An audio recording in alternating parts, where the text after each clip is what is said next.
Assalamualaikum warahmatullahi wabarakatuh. Saya Alfiana Lawarun dari kelas DKVB dengan NIM 22020806501021 akan membacakan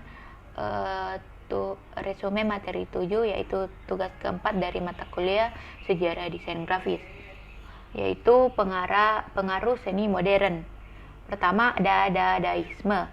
Gerakan seni yang dikenal dengan nama Dada ini lahir di sebuah klub malam kecil bernama Cabaret Voltaire di Zurich, Swiss pada Februari tahun 1916.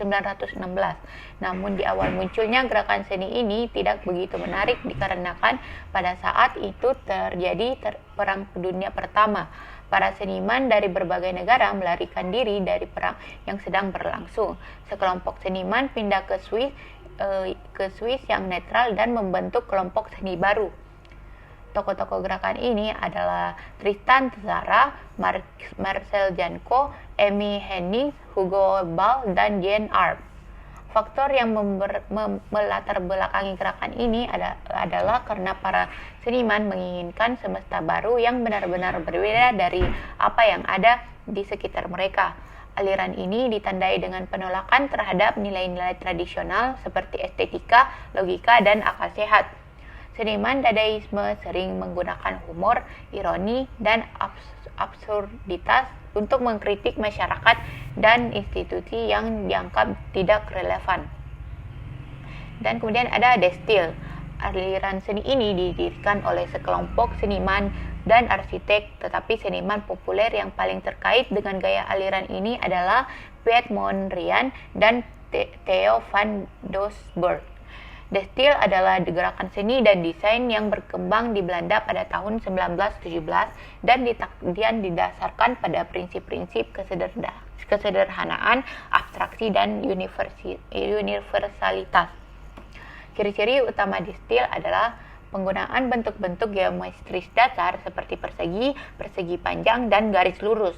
Penggunaan warna-warna primer seperti merah, biru, dan kuning. Penggunaan warna hitam dan putih sebagai kontras, dan penggunaan komposisi yang seimbang dan harmonis. Kemudian ada surrealisme. Surrealisme adalah dimulai dengan sebuah gerakan di Paris pada tahun 1924, terinspirasi oleh bapak psikoanalisis yaitu Sigmund Freud.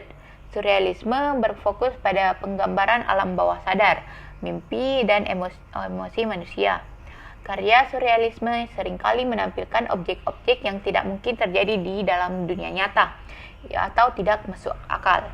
Beberapa ciri dari aliran surrealisme yang perlu diketahui yaitu pertama, menyajikan gambar objek nyata dalam kondisi tidak nyata. Kedua adalah pencitraan seperti di dalam sebuah mimpi. Ketiga ada memainkan sebuah imaji yang ada dalam mimpi dengan yang ada di dunia nyata. Dan yang keempat adalah terkesan seperti fantasi, namun tetap berpegangan pada referensi yang ada di dunia nyata.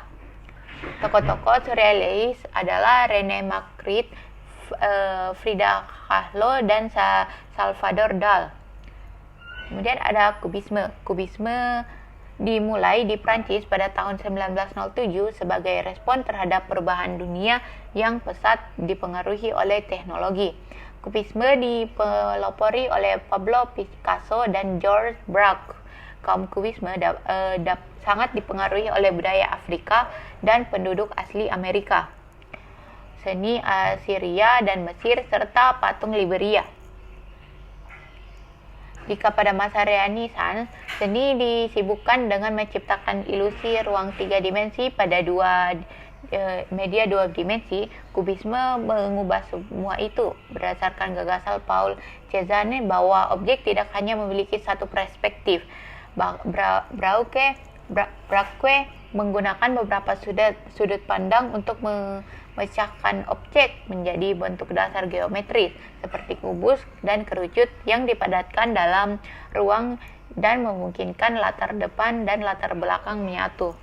Kemudian adalah futurisme dan konstruktivisme.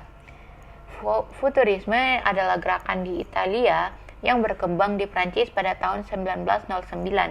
Aliran ini dipelopori oleh Filippo Tommaso Marinetti, seorang penyair dan kritikus seni Italia.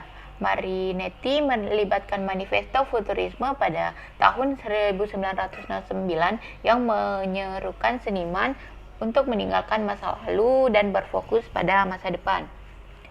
Seni futurisme cenderung penuh dengan gerakan, simbolisme, dan seringkali menunjukkan kubisme yang kuat, mengingat ketertarikan mereka terhadap teknologi, mudah untuk memahami penerapan kronofotografi,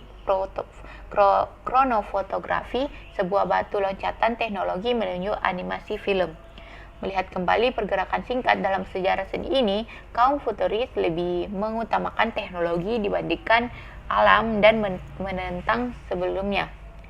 Sementara itu, konstruktivisme adalah aliran seni rupa yang muncul di Rusia pada awal abad ke-20.